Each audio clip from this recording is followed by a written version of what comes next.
we say it whenever we're here. KP in the building.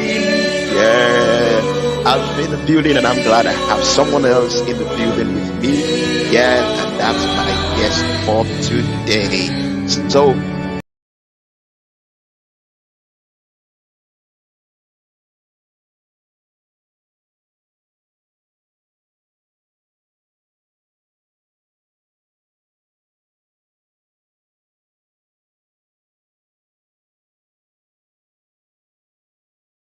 said right away. Ladies and gentlemen, we're talking about mental hygiene. That's towards a collaborative approach in mental hygiene. When we are talking about mental,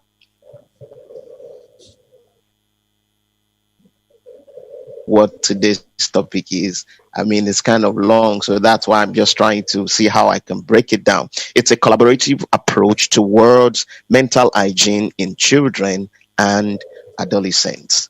That is the topic, and I'm sure you want to know what mental hygiene is. My guest today is none other but Confidence Attamah.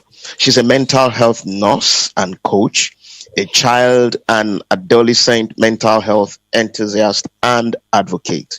She's also the founder of Mental Hygiene Network. Confidence joins me today on the MHAASP show to discuss a collaborative approach towards mental hygiene in children and adolescents. Confidence, you're confidently welcome to the show. How are you? Thank you very much, KP. I'm doing very well. Thank you. Thank you for having me here today. It's my pleasure. It's a pleasure as well to have you. How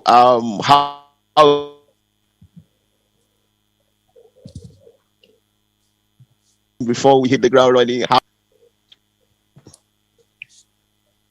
I'm doing very well. Thank you.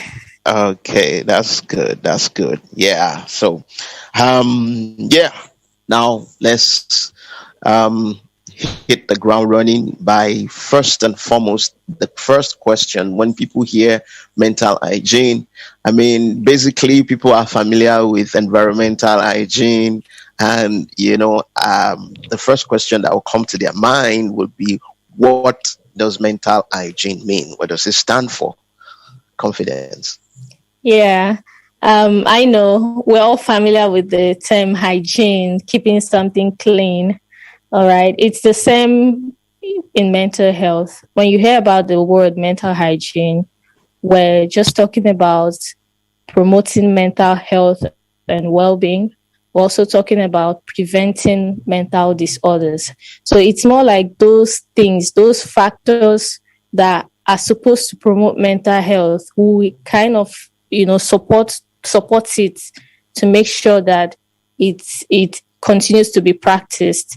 Whereas those ones that we know that they are going to affect mental health, like they are going to cause mental disorders, we try to dissuade people from doing that. So it's more like creating an environment that fosters mental health and well-being. Oh, wow. That's absolutely spot on and coincides. So,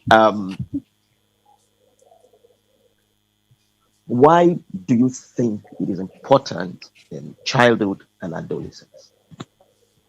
As mental health experts, we've always been talking about treatment of mental health conditions. When you hear about psychiatrists, psychologists, the first thing that comes to your mind is just, how these people work to help people that are already mentally ill. All right. But we're trying to shift the focus from treating mental health conditions to, preventing the onset of these conditions. Do you understand? We want to do all that we can to make sure that the number of people that come down with mental health conditions are reduced to the barest. And we strongly believe that for us to be able to achieve that, we have to start from when these persons are young.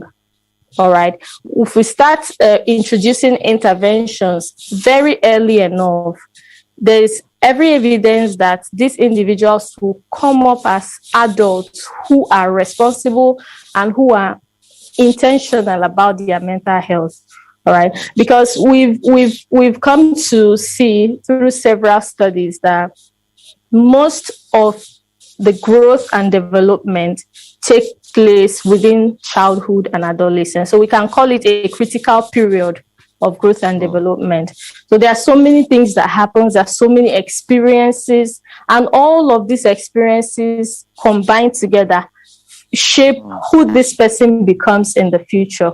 So if we are able to minimize some of the, terrible or painful experiences that this person could undergo within this period, there's every likelihood that we're going to, cut down the number of cases of mental health conditions. According to WHO, there's an estimate of about 50% of children who become mentally ill before the age of 14. You can imagine that number. So if we're able to introduce mental health interventions early enough, there is every likelihood that will bring down that number.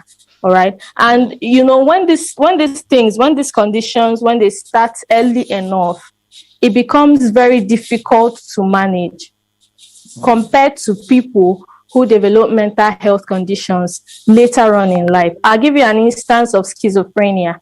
We have early onset schizophrenia and we have late onset schizophrenia.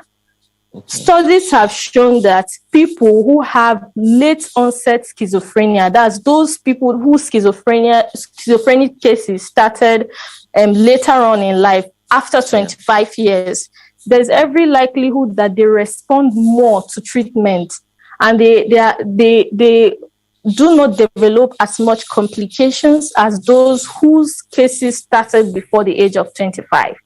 Do you understand? So if you look at this, you see that in fact, there are so many reasons why we need to, continue to bother on maintaining mental health right from when the person is still young. There are every reason. But if we start talking about them, probably we won't live here today. Right. Now, what are those things to look out for before we talk about whose responsibility it is now? Okay. The topic, we're talking about a collaborative approach. So that means, we will talk about people who are going to be involved. But prior to that time, what are those things that, maybe parents should look out for, or one should even look out for, maybe because there are some adolescents also who should be also self-aware, who should show self-awareness as well. So what are those things that, parents should look out for in order to avert whatever problem or issues might arise, as regards the mental health of a child? All right. When a child is small, when a child is born, in fact, we believe that intervention should even start during pregnancy.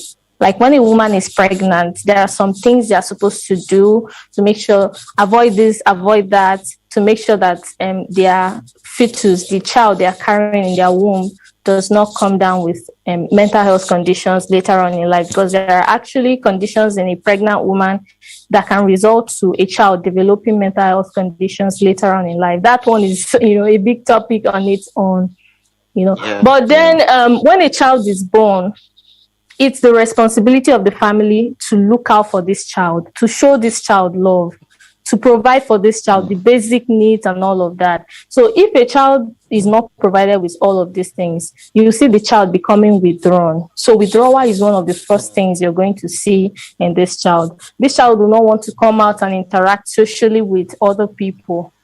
Do you understand? There are some other mental health conditions in children that you see the children becoming hyperactive. They cannot concentrate when they are supposed to, like you see in the case of ADHD children with ADHD. They cannot concentrate. They cannot complete tasks. There are some things they're supposed to do within their age. If they're supposed to start talking, they are not talking. If they're supposed to be reading, they cannot read, they cannot pronounce letters. It's really a problem that, teachers and parents should look out for. There are also children who cannot conform to rules and regulations. You give this rule, they flout it. Sometimes you begin to wonder, who is giving them the morale and all of that. But most times, these things are not the children's making. It could be that they are having, they have a condition that needs attention. So most of these things are things that we could easily sweep under the carpet and take it as something that is not serious. But if we can pay attention to these tiny behaviors that are not supposed to be there originally for a child within this particular age, or if a child within this particular age is not doing what he or she is expected to do, is not able to achieve some milestones that other children within that age range are, reaching out to, then it simply means that maybe that child could have a problem. Wow, that's explicit enough. Because somehow one of the myths that people used to have about mental health related issues in children is the fact that people used to say, they'll grow out of that problem, not knowing that it might, you will make it more devastating by, accepting that kind of myth. It's the earlier notice of such problem, and the earlier you put proper care at that point in time, the better. Wow. Confidence Attamah is on the show with us, and we've been talking about a collaborative approach towards mental hygiene in children and adolescents. We're going on a quick break now. It's a musical break, but when we come back, the show continues. The song of Pastor Grace Adeshino, Don't Give Up.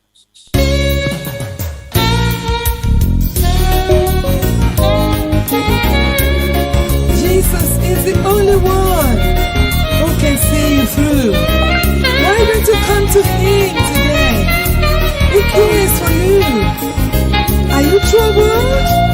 Are you neglected, forsaken, or forgotten, and depressed? Come to Him, and He will see you through.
Welcome back. It's still a MHAASP show with KP on MZ Radio London and AP Radio UK.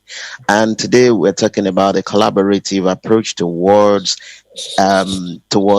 achieving mental hygiene in children and adolescents. And I have in the studio with me Confidence Attamah. And we've been talking a lot about what mental hygiene means and then why is it important to do that in children and adolescents.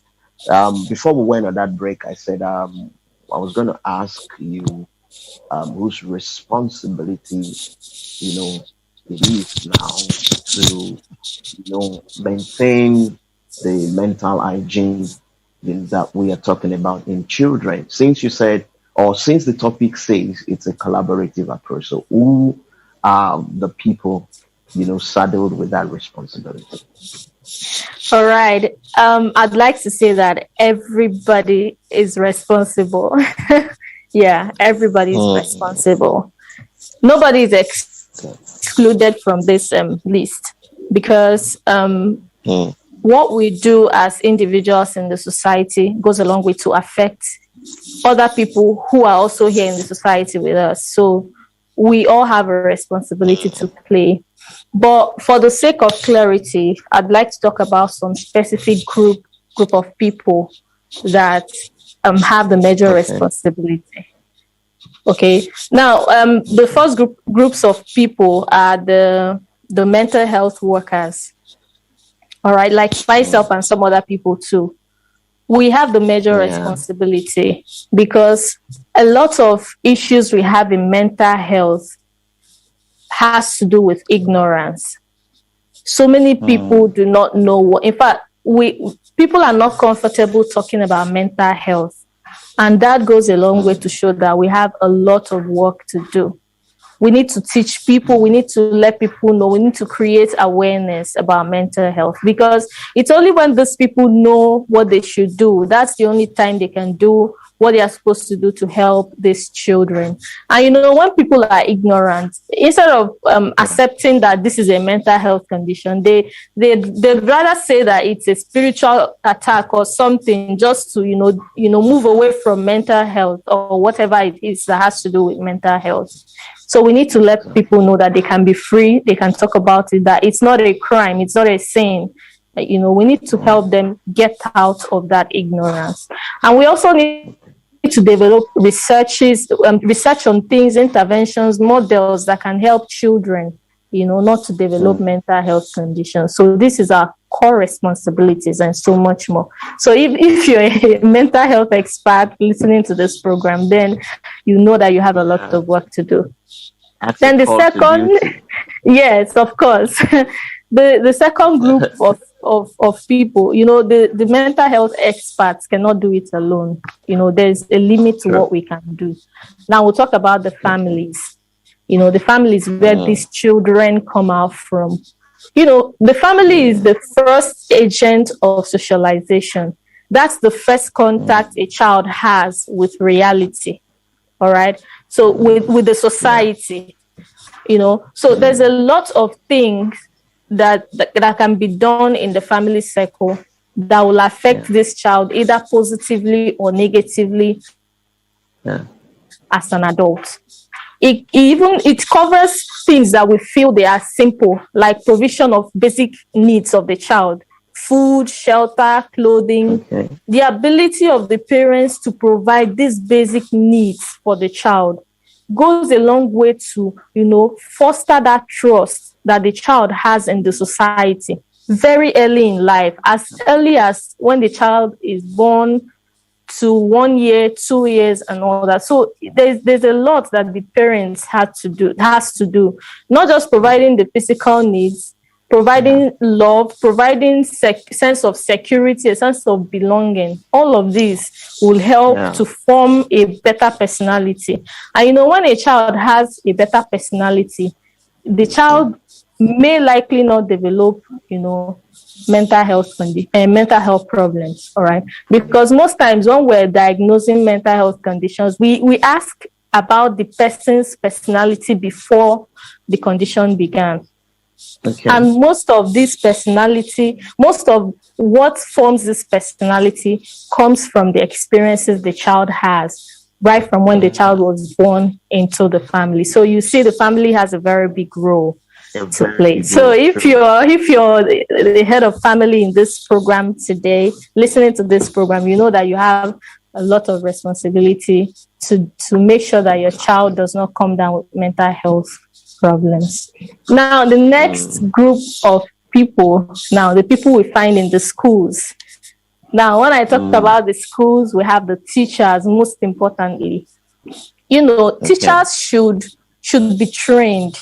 They should be specialized in providing mental health care. They are not mental health specialists, yes, we know, but they have a lot of work to do to provide an environment that fosters the development of a child, the proper development of a child. Let me use that word. Because the school is the second place the child goes to, from the home. Exactly. And most times when they begin to grow, we have a whole lot of working moms and dads these days. So most times the children are left in the care of their teachers for a long time. So sometimes they spend more time in the school than they spend time even in the school. They spend at home. So the teacher should be able to provide that environment that will promote their mental health. Let me use this example. Sometimes in the class, you'll see a child who is not doing very well, and you see another one who is exceptional. Do you understand? A teacher should be able to balance these two people. They are not the same, but the teacher should be able to balance it in such a way that the one who is progressing very much would not be brought down, down to the lowest level, while the one that is not really progressing will be helped to come up without affecting that child's self-esteem. Do you understand? But if a child cannot balance these two, properly, there's a problem. And the other one who is not doing very well may begin to feel that he cannot become a better person in the society, and it affects the child. He carries that image up till adulthood. That's why you see some adults that are not self-confident. They are not confident in what they can do. All of this started from when they were young. All right. Then I also think that mental health teachings should also be included in the curriculum. We're moving the motion now, so that sex education will start being introduced in school, so that children will know. The same way, mental health education should also be introduced into the curriculum, because you have to start training the child from when they are small, training them to become intentional about their mental health. It all starts from when they learn it, it becomes a habit that they grow up with. You can't, if you're able to teach a child what smoking cigarette or Indian hemp does to the brain and what the resultant effect, even before that child thinks of engaging in such act, it will go a long way to help prevent the child getting into that habit at all. Than leaving the child to already develop the habit before you now start talking about, oh no, you don't need to do this. Already the child is already doing it, and it becomes a problem to come out of that habit. All right. So I think much emphasis should be laid in introducing mental health teachings in the curriculum right from primary schools. It will go a long way to help the child become a better person in the future. Now, the next group of people I want to talk about now is the government. The government, yes, they have a very big role to play as well. The government should create policies, to make policies that foster mental health, that support mental health. When we're talking about introducing mental health in the curriculum, it's still the government that would, pass a law. They can pass a law, and these things can become, it can become obtainable if they can pass a law, formulate policies that will support that. All right. And government should also formulate policies that dissuade people from engaging in behaviors that can, cause problem for a child later on in life. For example, child abuse. I know there's a move these days to, punish offenders who are found guilty of that child abuse. But I don't know if the gravity, that's the prosecution they are going to receive is up to the offense, that they committed. It's a very serious offense. Committing a crime against a child is a very serious, because the child gets to live with that problem that has been created. The trauma, it continues to be there for a long time. It even forms some of these children who are abused sexually. They cannot maintain relationships later on in life. It becomes a problem for them. They can't even get married. They can't think of getting married and all that. You think they just want to live like, you see an adult and you're talking about marriage and the person is talking about something else. It could be because the person already has a problem. The person had something that happened, an experience that happened when the child was small, and he or she lives with it. It doesn't go away easily without proper care and attention. So the government should formulate policies that will protect children, and they can also make mental health services accessible to people. And affordable. They can say, because a lot of and affordable. They can even give free services to a particular age group, let's say from 0 to maybe 15 or so, because most people, they want to access mental health services, but they look at the cost. Right here, I know what the cost can be to see a psychiatrist and all that. It's not really everybody that can, afford that, especially in the economy that we have currently. So if government can go a long way to subsidize mental health services, if they cannot provide it for free, to support people to come out openly and go to hospitals and seek mental health and specialist attention, I think it will go a long way to help. And finally, I want to talk about the media. The media. Yes, are we going to have? Wow. Okay. In 30 seconds. Okay. So the media, most especially what we're doing right now, we're creating awareness, and that's a very important aspect of this. And we also want to use this opportunity to talk to people who use social medias. They should know that children, adolescents, these days they have access to all of this. So they should make sure that what they post there is friendly to everybody. All right. And the social media manager should also make it possible for mental health posts to, to go viral so that people will see it and all of that. Yes. Trend. It's not just comedies all the time. So you should also they should also allow mental health issues to trend, so that people will get to know what it involves to be mentally healthy. Yeah. So I think these are many more. These are many more. You've done more than justice to the topic. Confidence. Thank you so much. I mean, you were just reeling all those stuff, how precept by precept, step by step, good times. And I know some of them are jotting a whole lot of things down. Thank you so much for coming on the show. I'm saying it now. We have to bring you back because, I mean, it's a wonderful time. It shows that 30 minutes is not enough for the knowledge that you have. Thank you very much. Yeah. So that's all we can take on the show. We're bringing you back, no doubt, and from there we're going to know a lot more about you and the rest. Thank you so much. Thanks to everybody who listened. It's a pleasure. It's a pleasure. We appreciate you. Kunle Pelemo is my name. Signing off.